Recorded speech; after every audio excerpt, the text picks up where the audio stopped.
A internet tem as suas grandes caixas pretas, né? Aqueles mistérios absolutos que parecem ditar quem ganha os holofotes e quem simplesmente desaparece na obscuridade. Com certeza, é o grande terror e o grande sonho de muita gente. Exato.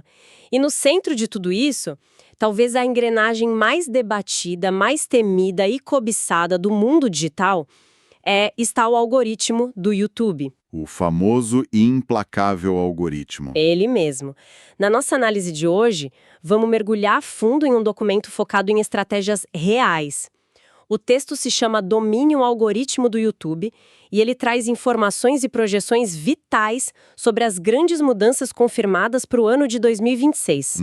E não é pouca mudança, viu? Não é. A promessa desse material não é apenas listar aquelas regras básicas que todo mundo já cansou de ouvir. A ideia é revelar o que de fato dita o sucesso ou o fracasso na plataforma hoje em dia. Eu confesso que eu estou bem animada com essa pauta. E a missão desta nossa investigação detalhada é justamente decodificar essas táticas mais avançadas. É importante deixar claro para quem nos escuta que não se trata apenas de ler um manual técnico. Ah, não, longe disso. O objetivo do documento que estamos analisando é fornecer ferramentas práticas para fazer essa máquina, que é hipercomplexa, trabalhar a favor de quem cria conteúdo. E o legal é que as estratégias servem tanto para quem está começando agora, com um canal totalmente zerado. O que é um alívio para muita gente. Sim, total. Quanto para quem já tem uma base sólida de fãs e está tentando entender por que os números parecem ter congelado do nada.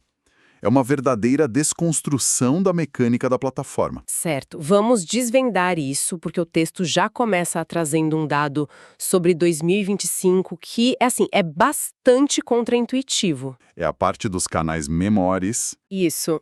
A informação que temos da fonte é que, durante todo o ano passado, o foco da plataforma se voltou pesadamente para os canais pequenos. Foi um período em que contas recém-criadas experimentaram um crescimento vertiginoso. Um boom mesmo. Um boom. E a grande notícia, a projeção clara para 2026, é que essa janela de oportunidade continua totalmente aberta. É um verdadeiro paraíso para iniciantes. E existe uma lógica muito clara por trás desse incentivo aos novos criadores. Tem a ver com a forma como a máquina processa informações sem histórico nenhum. Como se fosse uma tela em branco. Exatamente. Quando o algoritmo se depara com um canal novo, sem inscritos e sem aquela bagagem de dados, ele atua essencialmente como um distribuidor de testes. Distribuidor de testes. Achei esse termo perfeito. Dá para pensar na máquina como um pesquisador em busca de dados puros. Como não há uma audiência prévia para usar como termômetro, a plataforma pega esse vídeo de um canal zerado e o mostra para um grupo bastante amplo e totalmente aleatório de pessoas na página inicial. Sabe o que mais me chamou a atenção nessa parte do documento? É que quem já acompanha os bastidores da criação de conteúdo sabe que métricas como taxa de clique e retenção são a base de tudo. É o feijão com arroz da plataforma. Exato. Mas o que o texto revela para 2026 é como o peso dessas métricas muda drasticamente dependendo da idade e do histórico do canal. Nesse estágio inicial de um canal novo, a diretriz principal da máquina é puramente encontrar o ecossistema natural daquele conteúdo. E é por isso que a oportunidade é tão gigantesca. A plataforma está, na prática, financiando essa descoberta inicial. O algoritmo distribui o conteúdo na esperança de que ele encontre os espectadores ideais. A matemática básica do sucesso fica bem clara aí, né? Sim, é uma equação bem direta. Se há cliques e a retenção se mantém alta durante esse teste aleatório, o algoritmo recebe um sinal verde fortíssimo. Ele entende que encontrou um padrão de interesse e passa a recomendar esse vídeo para grupos semelhantes, só que cada vez maiores. É quase como um panfleto entregue na rua. Como assim? Imagina a cena. Uma pessoa está na esquina entregando panfletos. Se quem passa pega o papel, amassa e joga na lixeira mais próxima, quem está coordenando a entrega desiste daquela rua na hora. Faz sentido. Mas se as pessoas pegam o panfleto, param, leem, fascinadas e até mostram para quem está do lado, a tendência é chamar mais entregadores para aquele mesmo ponto. É uma ótima analogia. A distribuição escala baseada na reação imediata. Só que tem o outro lado, né? Se a resposta for negativa, o corte é imediato. Se as pessoas desse grupo de teste não clicam, ou clicam e saem nos primeiros 3 segundos, o vídeo simplesmente morre ali mesmo. Não há segundas chances nesse estágio inicial. Nenhuma. A plataforma fornece a vitrine de graça no começo, mas a responsabilidade de manter as pessoas assistindo recai inteiramente sobre a qualidade magnética daquele material. É uma meritocracia brutal, baseada puramente na capacidade de reter a atenção humana. Não importa se o canal tem 0 inscritos, se o vídeo prende as pessoas, ele vai ser distribuído como se fosse de um canal gigante. O algoritmo de 2026 não tem preconceito contra quem é pequeno. Ele só tem preconceito contra conteúdo chato. Exato. Ele odeia conteúdo que não gera retenção. É aqui que a coisa fica realmente interessante, porque o cenário sofre uma reviravolta completa quando olhamos para o outro lado da moeda. Acabamos de ver que quem está no 0 ganha esse empurrãozinho de descoberta. Aquele teste inicial gratuito. Isso. Mas e os canais que já estão estabelecidos? Aqueles que já passaram anos construindo uma audiência enorme com centenas de milhares de inscritos.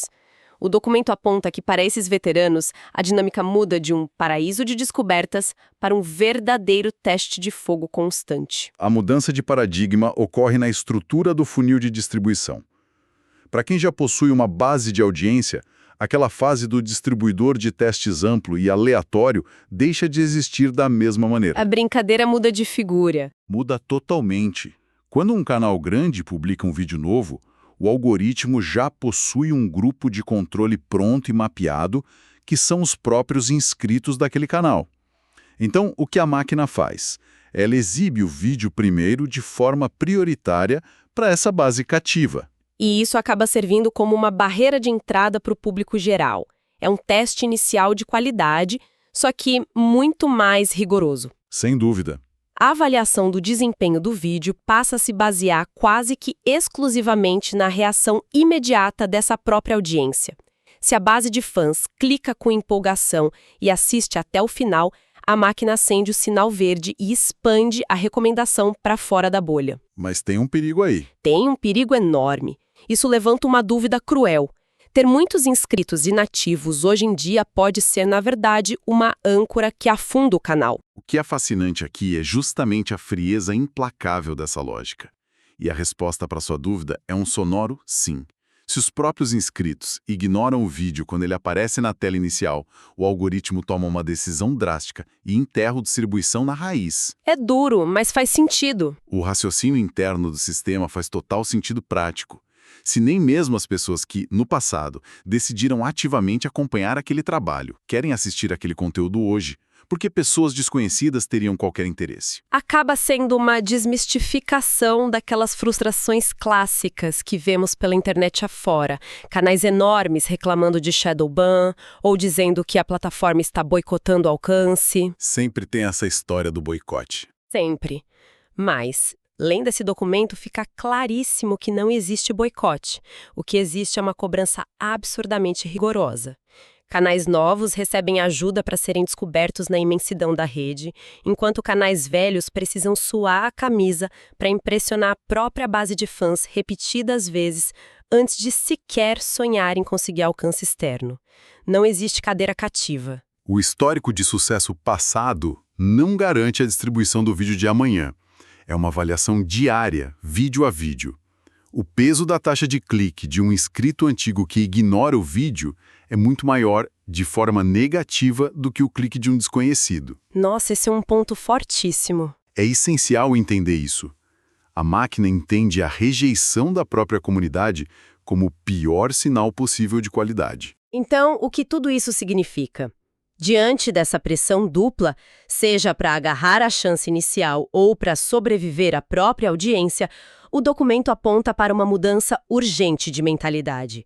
A fonte nos diz que, para vencer o algoritmo, a atitude fundamental é simplesmente parar de focar no algoritmo. Parece loucura, né? Soa como um paradoxo gigante. Afinal, o mercado inteiro gasta horas, dias, tentando decifrar essas engrenagens técnicas. A chave para resolver esse aparente paradoxo está em uma substituição conceitual bem simples. O texto sugere que toda vez que surgir o impulso de pensar na palavra algoritmo, ela deve ser substituída imediatamente pela palavra audiência. Trocar a máquina por pessoas. Exatamente. O erro mais comum no mercado é tratar a plataforma como uma entidade mística que exige rituais de otimização. O pessoal quer postar em horários mágicos, usar uma densidade específica de palavras-chave na descrição ou correr atrás de tendências vazias. Aqueles hacks que prometem milagres. E a verdade que o documento reforça para 2026 é que a máquina é cega para táticas artificiais. A única coisa com a qual ela realmente se importa é a satisfação humana. O algoritmo é, no fim das contas, apenas um reflexo do público. Essa troca de perspectiva muda a aplicação prática das coisas. O documento oferece recomendações bem diretas para alinhar a produção a essa realidade, e a primeira delas é escolher um nicho com experiência e interesse genuíno. Sem paixão pelo tema, a consistência cai. E a qualidade vai junto. Mas a segunda recomendação me pareceu ainda mais incisiva. O foco precisa ser 100% no espectador. O conteúdo precisa cair obrigatoriamente em uma de duas categorias essenciais. Tem que ser puramente entretenimento ou puramente educação. E vale a pena destrinchar o que essa palavra puramente significa nesse contexto. Muitos projetos falham porque tentam misturar as coisas de forma confusa, ou porque a vaidade fala mais alto do que o valor entregue. Como assim vaidade? Por exemplo, se o vídeo promete ensinar a usar uma ferramenta de software, quem assiste não está interessado na história pessoal de infância de quem está apresentando, a menos que isso agregue diretamente ao aprendizado da ferramenta. Ah, as famosas enrolações no começo do vídeo. E isso, se o foco é entretenimento, cada segundo de lentidão ou explicação desnecessária é um convite aberto para o abandono. Essa clareza absoluta de propósito é o que justifica o gasto da moeda mais valiosa da internet de hoje, que é o tempo de quem assiste. E tem o fator de atração inicial que a fonte destaca. Não adianta ter o melhor conteúdo de educação ou entretenimento se não houver aquele sentimento poderoso de que as pessoas vão perder algo imperdível se não clicarem. O famoso FOMO, medo de ficar de fora. Isso, FOMO. O documento ressalta a importância de estudar o mercado e até de recriar ideias que já provaram ser virais. Mas tem uma regra inquebrável para isso. É obrigatório adicionar um diferencial único. Não é para copiar e colar. Longe disso. Não se trata de clonagem, mas de pegar um conceito que já foi validado pelo interesse humano e injetar uma identidade própria, uma perspectiva que não pode ser encontrada em nenhum outro lugar. Se conectarmos isso com o panorama geral da internet hoje, percebemos que a superficialidade e o imediatismo são os maiores inimigos da sustentabilidade. O que o texto defende de forma veemente é uma visão de investimento. Plantar para colher depois. A plataforma não é um esquema para ganhos rápidos, é um ecossistema de longo prazo. E a regra de ouro apresentada para a sobrevivência nesse ambiente é a filosofia de melhorar exatamente 1% a cada novo projeto publicado. O que nos leva à parte mais prática e talvez a mais intimidadora de todo o documento. O desafio. O desafio. Para quem está estagnado ou começando agora, o autor não deixa a discussão apenas no plano teórico. Ele propõe um plano de ação muito concreto chamado de Desafio dos 10 vídeos. A instrução é produzir e publicar 10 vídeos nas próximas semanas, mas o nível de exigência é alto. Não é fazer de qualquer jeito, de forma alguma.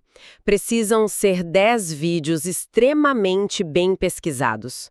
Isso significa mapear o nicho, analisar a concorrência com uma lupa, identificar as lacunas de conteúdo que ninguém está cobrindo e, então, executar a própria versão com a melhor qualidade técnica e narrativa possível. E a produção em si é apenas a primeira metade desse desafio. A segunda metade exige uma disciplina psicológica que muitas vezes é o ponto de ruptura da maioria. A paciência fria. Essa é a pior parte para os ansiosos. Após a publicação desses 10 projetos, a instrução central é cruzar os braços, sair de cena, não mexer em miniaturas desesperadamente após 2 horas no ar, não alterar títulos compulsivamente. É necessário deixar a máquina trabalhar livremente, distribuir os conteúdos e coletar dados reais e volumosos do comportamento humano. Esperar os dados se acumularem é uma verdadeira tortura para quem está acostumado com a ansiedade da atualização de página a cada 5 minutos. Mas é depois dessa fase de coleta passiva que chega o verdadeiro momento de evolução. A hora da verdade. O passo final do desafio é abrir o painel de estatísticas e fazer uma análise absolutamente impessoal. É a hora de encarar os números de frente em busca de respostas duras. Uma análise fria significa olhar para além das visualizações totais, que muitas vezes são uma métrica de vaidade. Significa investigar as curvas de retenção para descobrir em qual minuto ou qual segundo exato as pessoas simplesmente foram embora. Descobrir onde a promessa quebrou. Exato. É olhar para os vídeos que fracassaram miseravelmente e, em vez de culpar o algoritmo, tentar entender de forma objetiva qual parte da entrega não funcionou. É exatamente essa interpretação lógica dos dados gerados por esses 10 testes iniciais que deve ditar todo o rumo da estratégia futura. Os números vão mostrar, sem nenhum filtro, qual o caminho o comportamento humano está validando. E falando em estruturar tudo isso e não se perder no meio de tanta análise, planejamento e números, é válido mencionar rapidamente que o autor finaliza o documento oferecendo uma ferramenta extra. O material de apoio? Sim, ele disponibiliza um e-book contendo 50 mapas mentais. A ideia é justamente ajudar as pessoas a visualizarem e organizarem todas essas táticas e fluxos de trabalho que debatemos até aqui. Serve como um guia visual para dominar as estratégias da plataforma sem perder o foco. Isso levanta uma questão importante, algo bem profundo para deixarmos martelando na cabeça de quem nos escuta hoje. Toda essa nossa análise revela que o algoritmo abandonou completamente as métricas artificiais para se tornar um espelho quase perfeito do que as pessoas genuinamente amam e consomem de forma instintiva. Ele virou um reflexo nosso. Perfeito. Ele recompensa o entretenimento puro, a educação direta e gatilhos emocionais poderosos, como aquele medo de ficar de fora.